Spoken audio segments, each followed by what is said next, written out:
KVP news में आपका स्वागत है। प्रस्तुत है केवीपी न्यूज से आज के प्रभात समाचार। हाल ही में सार्वजनिक हुए 2024-25 के डेटा के अनुसार भारतीय जनता पार्टी भाजपा को विभिन्न चुनावी ट्रस्टों के माध्यम से कुल 959 करोड़ रुपए का चंदा मिला। उसी अवधि में इंडियन नेशनल कांग्रेस को ट्रस्ट मार्ग से कुल 313 करोड़ रुपए चंदा मिला। इस चंदे का एक बड़ा हिस्सा प्रोग्रेसिव इलेक्टोरल ट्रस्ट यानी पेट, जो कि टाटा ग्रुप के नियंत्रण में है, द्वारा प्रदान किया गया था। 2024-25 में पेट ने कुल 915 करोड़ रुपए ट्रस्ट चंदा विभिन्न पार्टियों को बांटा, जिसमें से लगभग 757.6 करोड़ रुपए भाजपा को मिले। अन्य पार्टियों के साथ साथ कांग्रेस को पेट से सिर्फ 77.3 करोड़ रुपए मिले, जो पेट के कुल वितरण का करीब 8.4% है। सरकार ने संचार साथी ऐप को नए स्मार्टफोन्स में पहले से इंस्टॉल यानी प्री इंस्टॉल करना अनिवार्य करने वाले अपने आदेश को वापस ले लिया है। अब संचार साथी ऐप पहले से इंस्टॉल नहीं मिलेगा, इसे उपयोगकर्ता अपनी मर्जी से डाउनलोड कर सकते हैं। इस कदम पर निजता यानी प्राइवेसी और व्यक्तिगत आज़ादी के दृष्टिकोण से व्यापक आलोचना और बहस हुई। विपक्ष सहित कई लोगों ने कहा था कि ये जासूसी का रास्ता खुला कर सकता है। सरकार का कहना है कि ऐप सिर्फ साइबर सुरक्षा और चोरी फ्रॉड फोन या IMEI जालसाजी से बचाव के लिए है, ना कि जासूसी के लिए, और अगर कोई चाहता है तो ऐप कभी भी अनइंस्टॉल कर सकता है। इंडिगो ने 8 एयरपोर्ट्स पर 150 से अधिक उड़ानें रद्द की हैं, कभी तकनीकी खराबी के कारण, कभी क्रू की कमी के कारण। DGCA ने इस पर एयरलाइन से जवाब मांगा है, यानी उसने पूछा है कि इतनी बड़ी संख्या में फ्लाइट्स रद्द होने का कारण क्या है और आगे ऐसा कैसे रोका जाएगा। सुप्रीम कोर्ट ऑफ इंडिया यानी सुप्रीम कोर्ट ने कहा है कि इंडियन एयरफोर्स में शॉर्ट सर्विस कमीशन की महिला अधिकारियों को परमानेंट कमीशन यानी PC न देने का फैसला पुनर्विचार किया जाना चाहिए। जमीन हो या हवा, हर ड्यूटी महत्वपूर्ण है। देश आपकी सेवाओं पर गर्व करता है। कोर्ट ने सुनवाई के दौरान ये भी कहा कि महिला SSC अधिकारियों की भूमिका, चाहे ग्राउंड ड्यूटी हो या एयर ड्यूटी, दोनों समान रूप से अहम है। इस आधार पर उन्हें PC और उससे जुड़ी सुविधाएं मिलनी चाहिए। ये मामला उन याचिकाओं का है जिनमें उन महिला अधिकारियों को स्थायी कमीशन और उनकी सेवा जारी रखने की अनुमति देने की मांग की गई है, जिन्हें अब तक SSC की अवधि पूरी हो जाने पर या नियत कमीशन न मिलने की वजह से सेवा से हटाया जाना था। धर्मेंद्र की अस्थियों का विसर्जन 3 दिसंबर 2025 को हरिद्वार के हर की पौड़ी घाट पर किया गया। उनके बेटे सनी देओल और बॉबी देओल समेत पूरा परिवार वहां मौजूद था। अंतिम संस्कार के बाद अस्थियों को पारंपरिक रीति रिवाजों के साथ गंगा में विसर्जित किया गया। परिवार ने इसे पूरी मर्यादा और शांति से संपन्न किया। विसर्जन के बाद देओल परिवार ने मीडिया से दूरी बनाए रखी, गोपनीयता बनाई रखी गई ताकि शोक की प्राइवेट प्रक्रिया सम्मानपूर्वक पूरी हो सके।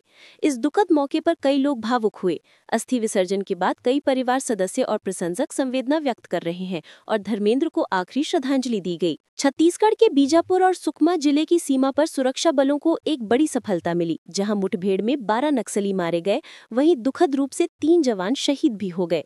सुरक्षा बलों ने ऑपरेशन के बाद सभी नक्सलियों के शव और हथियार बरामद किए, जिससे ये मुठभेड़ सुरक्षा एजेंसियों के लिए महत्वपूर्ण मानी जा रही है।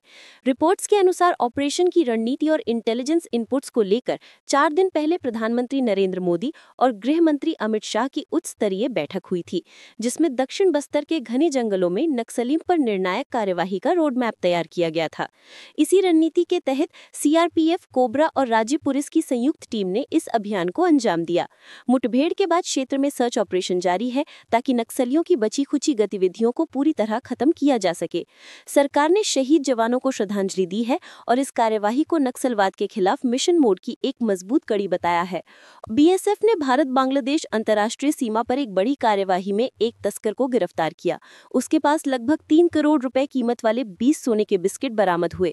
जब्त सोने की कुल महत्वपूर्ण मात्रा लगभग 2.3 किलोग्राम थी और ये सोना कथित रूप से बांग्लादेश से तस्करी कर लाया गया था। मामला उसी सीमा चेकपोस्ट यानी घोजाजंगा चेकपोस्ट का बताया जा रहा है, जहां तस्कर को ट्रक सहित रोका गया था। जब्त सोना और तस्कर दोनों को आगे की कानूनी कार्यवाही के लिए अधिकारियों को सौंपा गया। इंडियन नेशनल कांग्रेस यानी कांग्रेस ने एक AI जनित वीडियो सोशल मीडिया पर पोस्ट किया, जिसमें नरेंद्र मोदी को चाय बेचते यानी चाय वाला दिखाया गया है। वीडियो में मोदी को एक रेड कार्पेट इवेंट में चाय की केतली और ग्लास लिए चलते हुए दिखाया गया है और आवाज में चाय बोलो, चाय चाहिए कहते हुए सुना जा सकता है। इस वीडियो को पोस्ट करने वाली कांग्रेस नेता रागिनी नायक थी, जिन्होंने कैप्शन में लिखा, अब ये कौन किया बे। भारतीय जनता पार्टी यानी भाजपा ने इस पर तीखा विरोध किया। भाजपा ने इसे प्रधानमंत्री की पृष्ठभूमि और प्रतिष्ठा का अपमान अपमान बताकर शर्मनाक करार दिया और कहा कि कांग्रेस ने जानबूझकर अपमानजनक पॉलिटिकल व्यंग्य किया है। भाजपा का कहना है कि इस तरह का वीडियो सिर्फ मजाक नहीं बल्कि ओबीसी पीएम और मेहनती भारतीयों के खिलाफ अपमान है और उन्होंने कांग्रेस पर आरोप लगाया है कि वो कामदार प्रधानमंत्री की पृष्ठभूमि का मजाक उड़ा रही है। इस विवाद ने ताजा संसद शीतकालीन सत्र के बीच राजनीतिक गर्माहट बढ़ा दी है। ये प्रश्न उठता है कि एआई जनित कंटेंट और उससे जुड़ी नैतिकता, डिजिटल समझदारी और राजनीतिक मर्यादा पर देश किस दिशा में जा रहा है। भारत और रूस के बीच रक्षा सहयोग फिर से तेज हो सकता है। 2025 में हुई S-400 ट्रायम्फ वायु रक्षा प्रणाली की संभावित अतिरिक्त खरीद पर बातचीत चल रही है। रूसी राष्ट्रपति पुतिन की भारत यात्रा 4 से 5 दिसंबर के दौरान दोनों देश इस डील को अंतिम रूप देने की दिशा में आगे बढ़ सकते हैं। प्रस्तावित है कि 2 से 3 अतिरिक्त S-400 रेजिमेंट भारत को मिले। नई डील में तकनीकी हस्तांतरण की शर्त भी शामिल हो सकती है, यानी S-400 सिस्टम के कुछ घटक भारत में स्थानीय रूप से बनाए जाने की संभावना है। पहले 2018 के समझौते के अंतर्गत भारत को 5 S-400 यूनिट्स खरीदने थे। उनमें से अब तक 3 दे दी गई हैं और बाकी 2025-26 में मिलने की उम्मीद है। यदि ये अतिरिक्त डील तय होती है तो भारत की वायु रक्षा क्षमताओं में पर्याप्त वृद्धि होगी, जो भू राजनीतिक चुनौतियों के बीच महत्वपूर्ण माना जा रहा है। रूस की संसद ने एक रक्षा समझौते को मंजूरी दे दी है, जिसके तहत भारत और रूस एक दूसरे के सैन्य ठिकानों का इस्तेमाल कर सकेंगे, यानी भारत के लिए रूस के कुछ ठिकानों का उपयोग और रूस के लिए भारत के सैन्य परिसरों का उपयोग संभव होगा।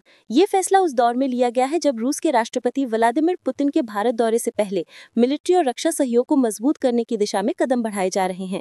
इस समझौते का मकसद दोनों देशों के बीच रक्षा साझेदारी को नई ऊंचाई देना है, जिससे कि आवश्यक पड़ने पर दोनों देश सामरिक स्तर पर एक दूसरे की मदद व संसाधन साझा कर सकें।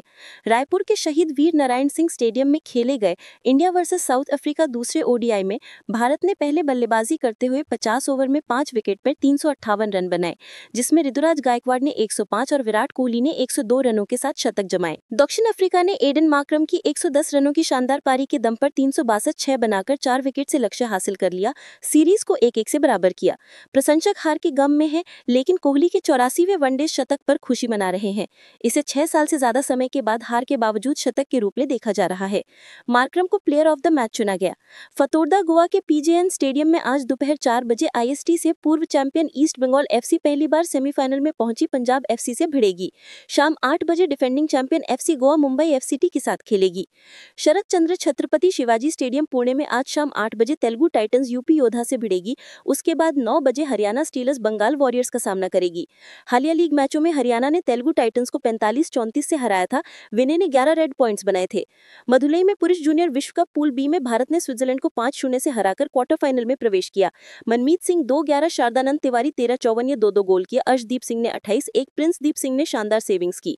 कोच पिया श्रीजेश ने सुधार पर जोर दिया। टूर्नामेंट 1 से 12 दिसंबर तक। आज का लखनऊ में आयोजित 19वीं राष्ट्रीय स्काउट जंबूरी अपडेट ये है कि लखनऊ में राष्ट्रीय डायमंड जंबूरी सफलतापूर्वक समाप्त हुई, जिसमें 34,500 से अधिक स्काउट्स ने भाग लिया। इस आयोजन में भारत सहित मालदीव, नेपाल, श्रीलंका और सऊदी अरब के भी युवा शामिल हुए। इसमें युवाओं ने साहसिक गतिविधियां, ड्रिल, कैंपक्राफ्ट और पायनियरिंग जैसी विभिन्न दक्षताएं सीखी। कार्यक्रम में उत्तर प्रदेश पुलिस द्वारा सुरक्षा और तकनीक प्रदर्शनी भी की गई, जिसने युवाओं को सुरक्षा प्रणालियों की समझ दी। सांस्कृतिक प्रस्तुतियां, ड्रोन शो और परेड के साथ ये जंबूरी युवा ऊर्जा और सांस्कृतिक मेलजोल का एक महत्वपूर्ण मंच रही। इसके अतिरिक्त लौटे स्काउट दल का स्वागत किया गया, जिसमें दीपक गिरी, धवल कुमार और कृष्णा मेहरा प्रमुख थे। ये जंबूरी लखनऊ के डिफेंस एक्सपो ग्राउंड में आयोजित हुई थी, जो एक विशाल शिविर क्षेत्र बन चुका था।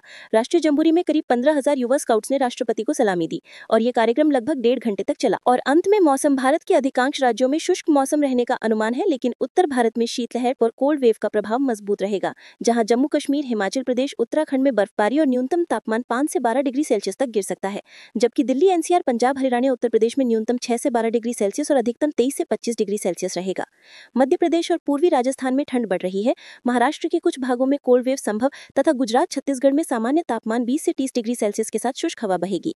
दक्षिण भारत में केरल, तमिलनाडु, आंध्र प्रदेश में गरज चमक के साथ हल्की बौछारें पड़ सकती हैं। चेन्नई में 26 से 28 डिग्री सेल्सियस तथा कर्नाटक के दक्षिण भागों में अलग थलग वर्षा का पूर्वानुमान है, जबकि पूर्वोत्तर राज्य पश्चिम बंगाल, उड़ीसा में न्यूनतम वर्षा या शुष्क मौसम रहेगा।